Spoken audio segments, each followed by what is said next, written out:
She's my charity project. She laughed to her wealthy friends at our resort dinner table.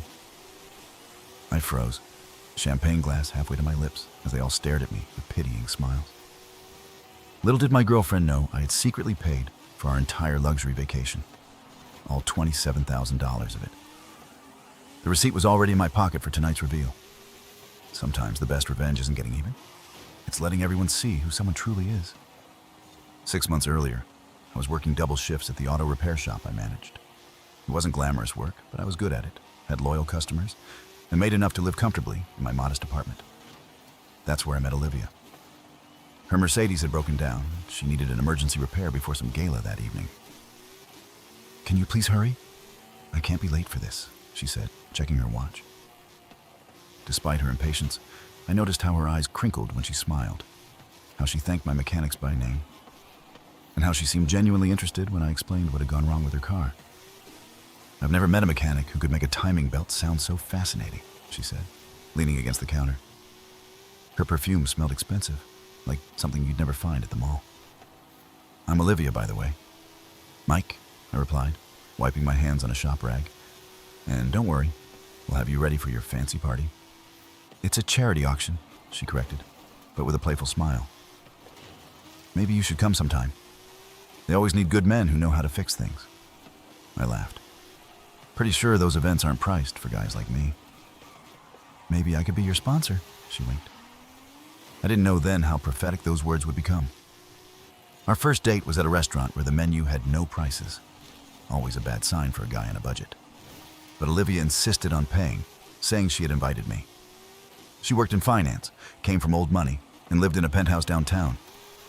I should have seen the warning signs from the beginning. The way she always chose where we went, how she insisted on paying for everything, how she subtly guided my clothing choices when we went out together. "This shirt brings out your eyes," she'd say, handing me something she'd bought for me. Or, "These jeans look much better than those work pants you always wear." Small comments, delivered with a smile. I mistook her control for care. 3 months in, I was falling for her. We spent most nights at her place because it was more comfortable than mine. Her friends were polite but distant whenever I met them, asking vague questions about my career goals with thinly disguised condescension. "Don't mind them," Olivia would say later. "They're just protective. They've never seen me with someone so real. Real. Like I was some exotic specimen she'd discovered. Still, I thought we had something genuine. When she talked about her childhood, her voice lost that polished edge. When she stayed over at my place, she'd wear my t-shirts and make coffee in my chipped mugs without complaint. In those quiet morning moments, the wealth gap between us seemed to disappear. Then came the invitation. "I'm taking you to Bali," she announced one evening, showing me photos of a luxury resort with private villas and infinity pools overlooking the ocean. "Olivia, I can't afford something like that," I said immediately. She waved her hand dismissively. "It's my treat. My friends are going. Becky and James, Taylor and her new boyfriend. It'll be fun. You deserve a break from that garage." Something in her tone made me pause. That garage had put me through technical college. That garage paid my bills. That garage was mine. I'd taken over management 3 years ago and had plans to buy it from the retiring owner eventually. "I don't need charity," I said carefully. "It's not charity, it's a gift," she insisted, kissing me. "Please, I want to show you my world."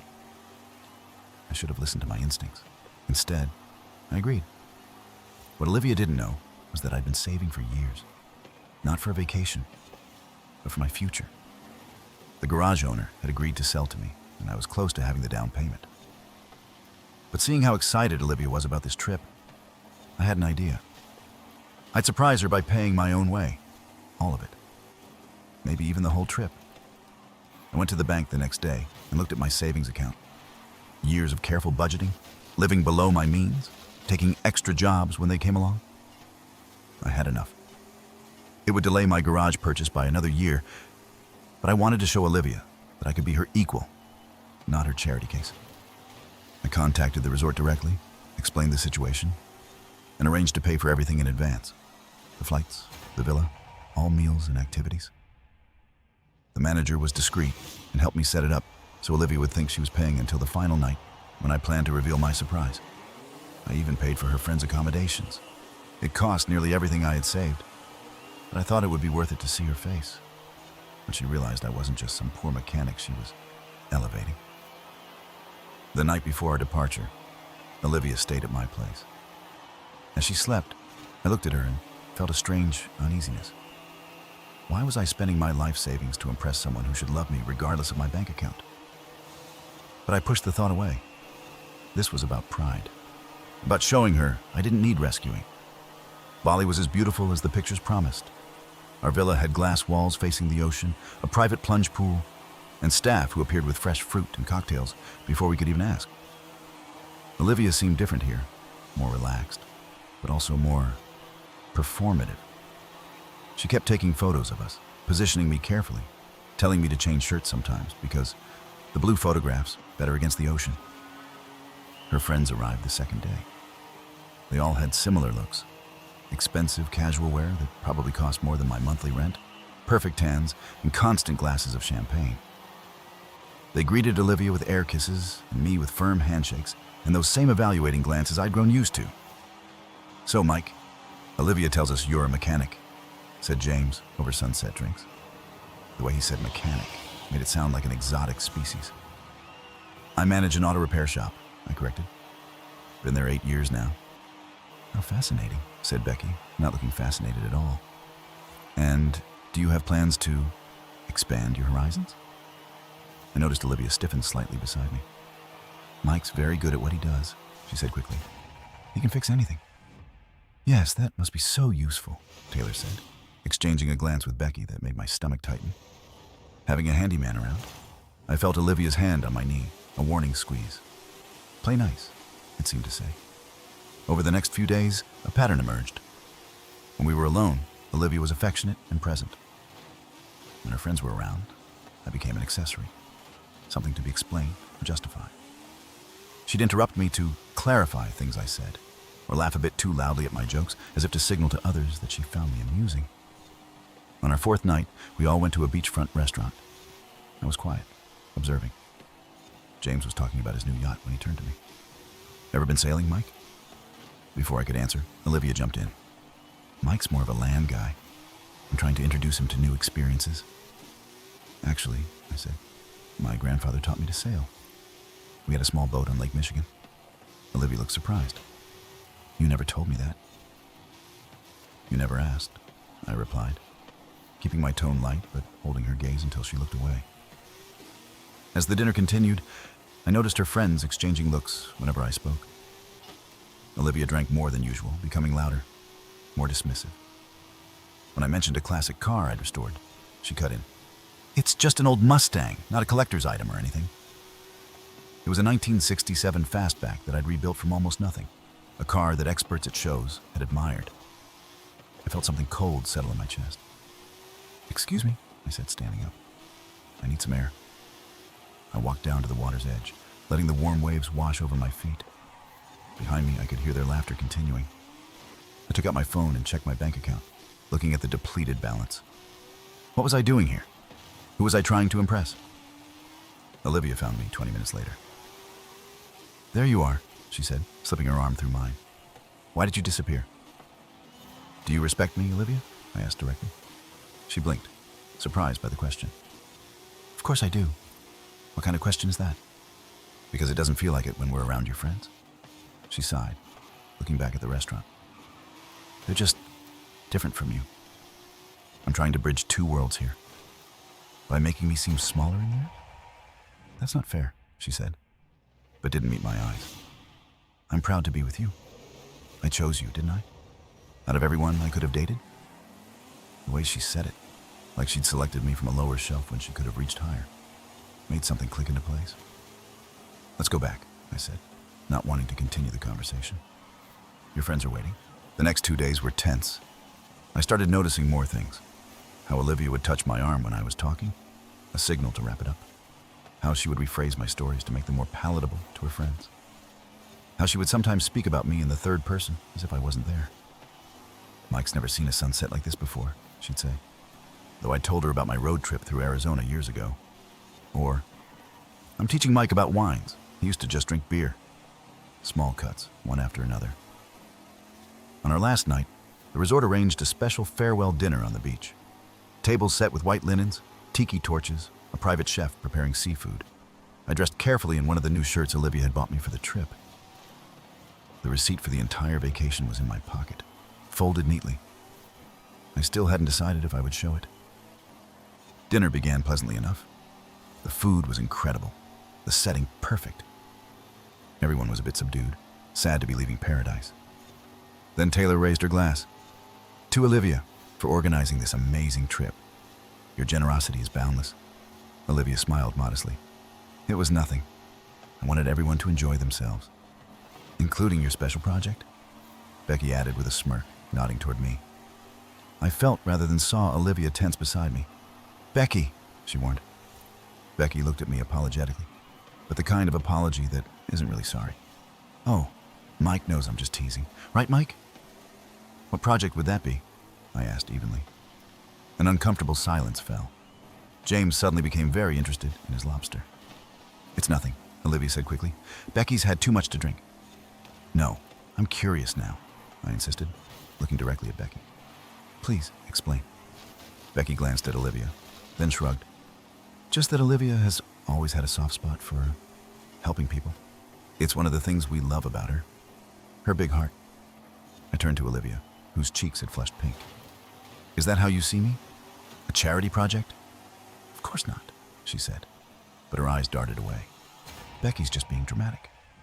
Actually, Taylor chimed in, apparently unable to read the tension. Olivia told us months ago how she was excited to introduce you to the finer things. She said you had potential. Taylor, Olivia hissed. What? Taylor looked genuinely confused. It's a compliment. She saw something in you that could be elevated. The table fell silent. I looked at each of their faces. The embarrassment, the awkwardness, the pity. Finally, I turned to Olivia. Is that true? I asked quietly. She reached for my hand, but I pulled it away. Something shifted in her expression then. A hardening, a calculation. You're overreacting, she said. Yes. I wanted to show you things you haven't experienced before. What's wrong with that? I've spent a fortune on this trip, on those clothes you're wearing, on dinners and gifts. I've tried to help you fit into my world. Most men would be grateful. The words hung in the air between us. I felt strangely calm, as if I'd been waiting for this moment all along. She's right, you know, James said, apparently trying to diffuse the situation. Olivia's just being generous. She's always been that way. Remember that time she adopted that waitress from Gino's? Becky added with a laugh. Gave her a complete makeover, took her shopping. What was her name? Jen, Taylor supplied. That didn't end well. Because Jen didn't appreciate the opportunity, Olivia said sharply. She turned to me, her voice softening artificially. But you're different. We have a real connection. I looked at her, really looked at her, and wondered how I had missed so much. The woman I thought I loved saw me as a project, something to mold and shape and show off to her friends as evidence of her generosity. You know, I said slowly, I've been trying to figure out when to give you this. I reached into my pocket and pulled out the folded receipt, placing it on the table between us. What's that? She asked. The receipt for this trip. The whole thing. Flights, villas, meals, activities. For everyone. Her expression froze. What are you talking about? I paid for everything, Olivia. The resort helped me arrange it as a surprise. I wanted to show you that I didn't need your charity, that I could stand on my own in your world. Her friends were staring now, mouths open. Olivia grabbed the paper, unfolded it. I watched as her eyes scanned the total. $27,483.52. This is impossible, she whispered. You can't afford this. I had savings, I said simply, for something important. But I got the confirmation emails. The booking was in my name. Yes, the resort manager was very helpful. He kept your name on everything, but processed my payment. Check your credit card. You haven't been charged. She fumbled for her phone, hands shaking slightly as she pulled up her banking app. I watched her face as she scrolled through recent transactions, finding none from the resort. Why would you do this? She finally asked, looking up at me. Because I loved you, I said. And I thought we were equals. The past tense hung between us like a curtain dropping. Her friends were watching the scene unfold with undisguised fascination. James cleared his throat. Well, that's very generous of you, Mike. It wasn't generosity, I corrected him. It was pride. And now I realize it was misplaced. Olivia's shock was morphing into anger. So this was some kind of test? You were setting me up? No, Olivia. You did that all by yourself. I stood up from the table. Enjoy your last night in paradise. It's been paid for. As I walked away, I heard the explosion behind me. Olivia's voice rising. Her friends murmured responses, the clatter of a glass being knocked over. I didn't look back. I went to our villa, packed my things, and asked the resort to move me to a different room for the night. The manager, who had helped arrange my surprise, was understanding. I'm sorry things didn't work out as planned, sir. So am I said, handing him a generous tip from the little cash I had left. But sometimes the most expensive lessons are the most valuable. I spent that night alone on my balcony, watching the stars over the ocean and thinking about worth. What we value, why we value it, how we assign worth to people and things. I thought about the garage I'd delayed buying and whether I'd made a terrible mistake. In the morning, I went to breakfast early, hoping to avoid Olivia and her friends. But she found me, sitting down across from me with red-rimmed eyes and a determined expression. You humiliated me, she said without preamble. How? By paying for a vacation? By making me look like someone who sees relationships as transactions, as charity? She flinched. That's not fair. I cared about you. You cared about the project, I corrected. About what you could make me into. She was quiet for a moment, pushing her food around her plate. My friends think I'm an idiot now, that I've been played. Is that what matters to you? What they think? Don't act like you're above caring what people think, she snapped. Why else would you spend your savings on this ridiculous gesture? She had a point. I had wanted to prove something. To her, to her friends, to myself. You're right, I admitted. I wanted to show I belonged in your world. That was my mistake. So what now? She asked. And for a moment I saw vulnerability in her eyes. We just end things? After all this? I considered her question seriously. What would staying look like, Olivia? Would you suddenly see me as an equal? Stop trying to elevate me? Stop explaining me to your friends? She didn't answer immediately, which was answer enough. I think, I said gently, that we want different things from a relationship. You want someone you can shape into your ideal. I want someone who sees and values who I already am. I did value you, she insisted, but her voice lacked conviction. As a starting point, not as a person. We flew home separately. She changed to an earlier flight, probably to avoid the awkwardness of traveling together. Her friends avoided eye contact with me at checkout. I overheard Taylor say something about all that money just to make a point, and James responding that it was actually kind of badass. Back home, I returned to my apartment, which now seemed even smaller after a week in luxury. But it was mine, paid for with honest work. I went back to the garage the next day, greeted by the familiar smells of motor oil and rubber. My head mechanic, Luis, looked up from under the hood of a Subaru. How was Bali, boss? Get a good tan? It was educational, I replied, rolling up my sleeves. Over the following weeks, I rebuilt my savings, working extra hours, taking on specialty jobs other shops wouldn't touch. The garage owner agreed to extend our timeline for my purchase, understanding when I explained that a relationship investment hadn't panned out. Olivia texted a few times. First angry messages about how I'd embarrassed her, then questioning ones about whether we could talk. Finally, a single message that simply said, I miss you. I didn't respond to any of them, not out of anger, but because there was nothing left to say.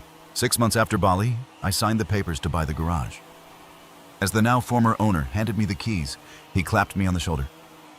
You'll do great things with this place, Mike. You always saw its potential. I thought about Olivia then, about potential and worth, and who gets to decide what those mean. I thought about the money I'd spent in Bali, not wasted, but invested in a different kind of future than I'd planned. One where I knew my own value and wouldn't let anyone else define it for me. That evening, I went home to my apartment and found a small package outside my door. Inside was a model of a 1967 Mustang Fastback. painted the exact shade of blue as the one I'd restored. There was a note. Some projects are worth respecting just as they are. I'm sorry I didn't see that. Oh. I placed the model car on my bookshelf and looked at it for a long time. Then I made dinner, sat on my balcony with a beer, and watched the sunset over my city. Not as spectacular as a Bali sunset, perhaps, but it was mine. And I didn't need anyone's approval to enjoy it. Sometimes the most valuable thing you can buy is the knowledge of what can't be purchased. Respect, dignity, love, without conditions. I'd spent 27,183 odd 52s to learn that lesson. And despite everything, I considered it money well spent.